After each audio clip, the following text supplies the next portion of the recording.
নমস্কার বন্ধুরা, good afternoon. আজ অনেক দিন পরে আবারও আপনাদের সঙ্গে আড্ডা দিতে চলে এলাম। সেই স্কুল থেকে বাড়ি ফেরার সময় ন্যাশনাল হাইওয়েতে আজ ভাবছি আড্ডাটা কবিতার মাধ্যমেই হোক, কবিগুরুকে একটু স্মরণ করা যাক।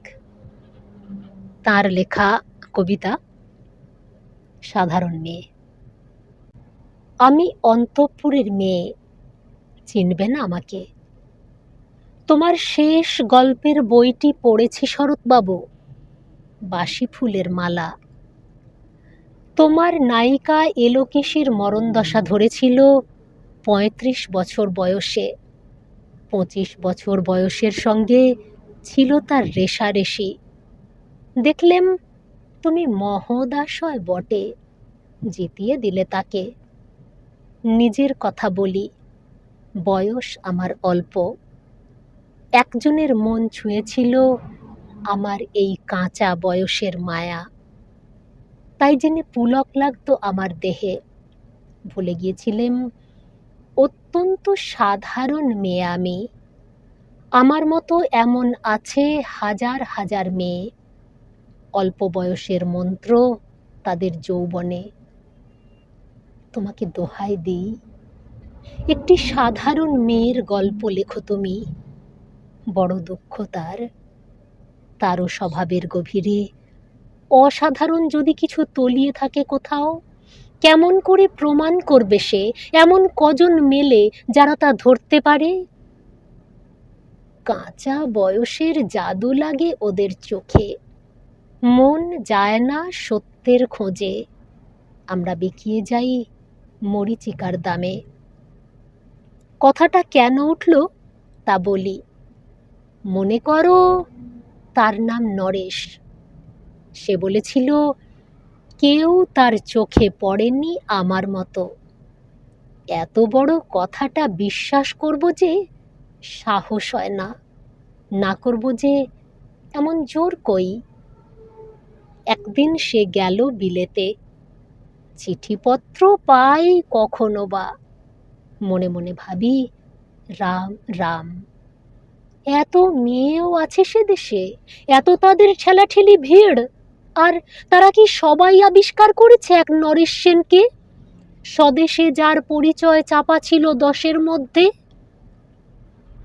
গ্যালোমেলের চিঠিতে লিখেছে লিজির সঙ্গে গিয়েছিল সমুদ্রে নাইতে। বাঙালি কবির কবিতা কলাইন দিয়েছে তুলে, সেই যেখানে উর্বশী উঠছে সমুদ্র থেকে। তারপরে বালির পরে বসলো পাশাপাশি, সামনে দুলছে নীল সমুদ্রের ঢেউ, আকাশে ছড়ানো নির্মল সূর্যালোক। লিজি তাকে খুব আস্তে আস্তে বললে, এই সেদিন তুমি এসেছ, দুদিন পরে যাবে চলে। ঝিনুকের দুটি খোলা, মাঝখানটুকু ভরা থাক একটি নিরেট অশ্রুবিন্দু দিয়ে, দুর্লভ মূল্যহীন। কথা বলবার কি অসামান্য ভঙ্গি। সেই সঙ্গে নরেশ লিখেছে, কথাগুলি যদি বানানো হয় দোষ কি, কিন্তু চমৎকার। হিরে বসানো সোনার ফুল কি সত্য, তবুও কি সত্য নয়? বুঝতেই পারছো, একটা তুলনার সংকেত ওর চিঠিতে অদৃশ্য কাঁটার মতো আমার বুকের কাছে বিঁধিয়ে দিয়ে জানায় আমি অত্যন্ত সাধারণ মেয়ে। মূল্যবানকে পুরো মূল্য চুকিয়ে দিই এমন ধন নেই আমার হাতে। ওগো, না হয় তাই হলো, না হয় ঋণী রইলেম চিরজীবন। পায়ে পড়ি তোমার, একটা গল্প লেখো তুমি শরৎবাবু, নিতান্ত সাধারণ মেয়ের গল্প, যে দুর্ভাগিনীকে দূরের থেকে পাল্লা দিতে হয় অন্তত 5-7 জন অসামান্যার সঙ্গে, অর্থাৎ সপ্তরথিনীর মার। বুঝে নিয়েছি আমার কপাল ভেঙেছে, হার হয়েছে আমার। কিন্তু তুমি যার কথা লিখবে তাকে জিতিয়ে দিও আমার হয়ে, পড়তে পড়তে বুক যেন ওঠে ফুলে, ফুলচন্দন পড়ুক তোমার কলমের মুখে। তাকে নাম দিও মালতী, ওই নামটা আমার, ধরা পড়বার ভয় নেই। এমন অনেক মালতী আছে বাংলাদেশে, তারা সবাই সামান্য মেয়ে। তারা ফরাসি জার্মান জানে না, কাঁদতে জানে। কি করে জিতিয়ে দেবে উচ্চ তোমার মন, তোমার লেখনী মহীয়সী।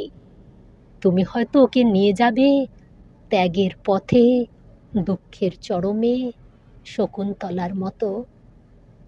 দয়া করো আমাকে, নেমে এসো আমার সমতলে।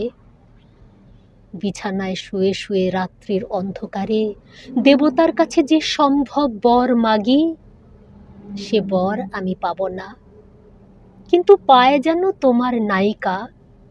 রাখো না কেন নরেশকে 7 বছর লন্ডনে, বারে বারে ফেল করুক তার পরীক্ষায়, আদরে থাক আপন উপাসিকা মণ্ডলীতে। ইতিমধ্যে মালতী পাশ করুক MA কলকাতা বিশ্ববিদ্যালয়ে, গণিতে হোক প্রথম তোমার কলমের এক আঁচড়ে। কিন্তু ওইখানেই যদি থামো, তোমার সাহিত্য সম্রাট নামে পড়বে কলঙ্ক। আমার দশা যাই হোক, খাটো করো না তোমার কল্পনা। তুমি তো কৃপণ নও বিধাতার মতো। মেয়েটাকে দাও পাঠিয়ে ইউরোপে, সেখানে যারা জ্ঞানী, যারা বিদ্বান, যারা বীর, যারা কবি, যারা শিল্পী, যারা রাজা, দল বেঁধে আসুক ওর চারদিকে, জ্যোতির্বিদের মতো আবিষ্কার করুক ওকে। শুধু বিদুষী বলে নয়, নারী বলে। ওর মধ্যে যে বিশ্ববিজয়ী জাদু আছে, ধরা পড়ুক তার রহস্য। মূঢ়ের দেশে নয়, যে দেশে আছে সমজদার, আছে দরদি, আছে ইংরেজ, জার্মান, ফরাসি। মালতীর সম্মানের জন্য সভা ডাকা হোক না, বড় বড় নামজাদার সভা। মনে করা যাক সেখানে বর্ষণ হচ্ছে মুষলধারে চাটুবাক্য। মাঝখান দিয়ে সে চলেছে অবহেলায়, ঢেউয়ের উপর দিয়ে যেন পালের নৌকা। ওর চোখ দেখে ওরা করছে কানাকানি। সবাই বলছে ভারতবর্ষের সজল মেঘ আর উজ্জ্বল রৌদ্র মিলেছে ওর মোহিনী দৃষ্টিতে। এইখানে জনান্তীকে বলে রাখি, সৃষ্টিকর্তার প্রসাদ সত্যই আছে আমার চোখে। বলতে হলো নিজের মুখেই, এখনো কোনো ইউরোপীয় রসজ্ঞের সাক্ষাৎ ঘটেনি কপালে। নরেশ এসে দাঁড়াক সেই কোণে, আর তার সেই অসামান্য মেয়ের দল। আর তারপরে তারপরে আমার নোটে শাকটি মুড়লো, স্বপ্ন আমার ফুরলো। হায় রে সামান্য মেয়ে, হায় রে বিধাতার শক্তির অপব্যয়। কেমন লাগলো জানার অপেক্ষায় রইলাম, কিন্তু অবশ্যই জানাবেন। আপনাদের মূল্যবান মতামত আমার জন্য খুব গুরুত্বপূর্ণ, তাই অপেক্ষায় থাকবো। কিন্তু ভালো থাকবেন সকলে, ধন্যবাদ।